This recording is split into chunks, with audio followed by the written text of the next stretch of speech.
দেখো আমাদের হাঁস সোনালী রঙের ডিম পেড়েছে। কামাল হাতে নিয়ে অবাক হয়ে বলল। এটা সোনালি ডিম না, এটা তো আসল সোনার ডিম। এক গ্রামে ছিল দুই ভাই। বড় ভাই রামু, সে ছিল খুব লোভী এবং চালাক প্রকৃতির। আর ছোট ভাই কামাল, সে ছিল খুব সৎ, পরিশ্রমী এবং শান্তশিষ্ট। হঠাৎ একদিন তাদের বাবা খুব অসুস্থ হয়ে পড়লেন। তিনি দুই ছেলেকে কাছে ডেকে বললেন, দেখ বাবারা, আমি হয়তো আর বেশি দিন বাঁচবো না। আমার যা সম্পত্তি আছে তোরা দুইজন ভাগ করে নিবি, কিন্তু সম্পত্তির কারণে যেন তোদের সম্পর্ক নষ্ট না হয়। বড় ভাই রামু সঙ্গে সঙ্গে বলল, ঠিক আছে বাবা, তুমি চিন্তা করো না, আমরা দুই ভাই সব সময় একসঙ্গে থাকবো। বাবা তখন ছোট ছেলে কামালকে ডেকে বললেন, বাবা কামাল, তোর ভাই তোকে যা দিবে তা নিয়েই খুশি থাকবি, তার সাথে সম্পর্ক নষ্ট করিস না। আমার দৃঢ় বিশ্বাস রামু তোকে ঠকাবে না। কামাল শান্ত গলায় বলল।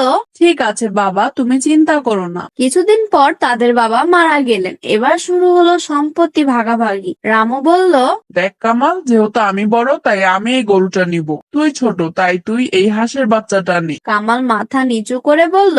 আচ্ছা ভাইয়া। এরপর বাড়ি ভাগ করার পালা। রামু আবার বলল, তুই ছোট তাই তুই ছোট বাড়িটা নিবি, আর আমি বড় তাই আমি এই বড় বাড়িটা নেব। এখানে কি তোর কি কিছু বলার আছে? কামাল বলল, না ভাইয়া, বাবা বলেছিল তুমি যেটা দিবে সেটাই যেন আমি নিই, তাই এখানে আমার বলার কিছুই নেই। এটা বলে কামাল তার স্ত্রীকে নিয়ে ছোট ঘরে চলে গেল। কামালের স্ত্রী বলল, ওগো, বড় ভাই তো আমাদের ঠকিয়ে দিল।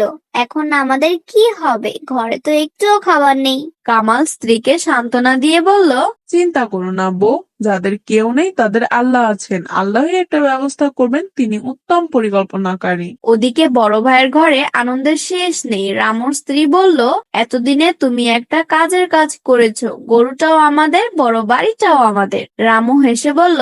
বুদ্ধি না থাকলে বড়লোক হওয়া যায় না। পরের দিন কামাল কাজের সন্ধানে বের হলো। সারাদিন খুঁজেও সে কোনো কাজ পেল না। রাতে খালি হাতে বাড়ি ফিরলো। স্ত্রী জিজ্ঞেস করলো, ওগো, কোনো ব্যবস্থা করতে পারলে? কামাল দীর্ঘশ্বাস ফেলে বলল, না বউ, অনেক খুঁজেও কাজ পেলাম না। তাহলে আমরা খাবো কি? ঘরে তো এক ফোঁটা দানাও নেই। আজ কষ্ট করে পানি খেয়ে ঘুমিয়ে যাও, কাল সকালে দেখি কোনো ব্যবস্থা করতে পারি কিনা। সেদিন তারা শুধু পানি খেয়ে ঘুমিয়ে গেল। অন্যদিকে রামু আর তার স্ত্রী নানা রকম সুস্বাদু খাবার খেতে খেতে বলল, তোমার ছোট ভাই আর তার বউ না খেতে পেয়ে মরবে। রামু নিষ্ঠুর হাসি দিয়ে বলল, মরলেই তো ভালো, তাহলে ওই ছোট বাড়িটাও আমরা নিয়ে নেব। দুজনেই হেসে উঠল। পরদিন সকালে কামালের স্ত্রী যখন হাঁসটাকে খাবার দিতে গেল, তখন সে অবাক হয়ে চিৎকার করে উঠল। ওগো, দেখে যাও এখানে কি হয়েছে। কামাল দৌড়ে এসে বলল। কি হয়েছে? স্ত্রী কাপা হাতে ডিমটা দেখিয়ে বলল, দেখো আমাদের হাঁস সোনালী রঙের ডিম পেড়েছে। কামাল হাতে নিয়ে অবাক হয়ে বলল। এটা সোনালি ডিম না, এটা তো আসল সোনার ডিম। সেদিন সেই সোনার ডিম বিক্রি করে অনেক টাকা পেল কামাল। চাল ডাল কাপড় সব কিনে আনলো। ধীরে ধীরে প্রতিদিন হাঁসটি একটি করে সোনার ডিম দিতে লাগলো। কয়েক মাসের মধ্যেই কামাল গ্রামের সবচেয়ে সম্মানিত ধনী মানুষ হয়ে গেল। কিন্তু এত টাকা হওয়ার পরও তার মন বদলালো না। সে গরিবদের সাহায্য করত, ক্ষুধার্তদের খাওয়াতো আর আল্লাহর শুকরিয়া আদায় করত। এদিকে রামুর চোখে লোভ। সে মনে মনে বলল, একটা হাঁস যদি প্রতিদিন একটা সোনার ডিম দেয়, তাহলে পেটের ভিতরে নিশ্চয়ই অনেক সোনা জমে আছে, একদিনেই সব সোনা বের করে নেব। লোভে পড়ে রামু রাতে চুপি চুপি হাঁসটা চুরি করে নিয়ে গেল। তারপর হাঁসটাকে কেটে ফেললো, কিন্তু ভেতরে কোনো সোনা নেই, শুধু রক্ত আর মাংস।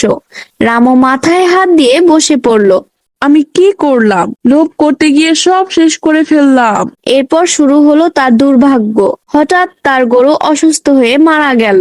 ঝড়ে তার বড় বাড়ির একাংশ ভেঙে পড়লো। দেখলে তো বন্ধুরা, লোভ মানুষকে ধ্বংস করে দেয়, আর সততা ও ধৈর্য মানুষকে সম্মান আর সফলতা এনে দেয়। তাই তোমরাও কিন্তু লোভ করবে না। আর বন্ধুরা, আমাদের ভিডিওটা কেমন লাগলো কমেন্ট করে জানাও। ভিডিওটা যদি ভালো লাগে লাইক এবং সাবস্ক্রাইব করো।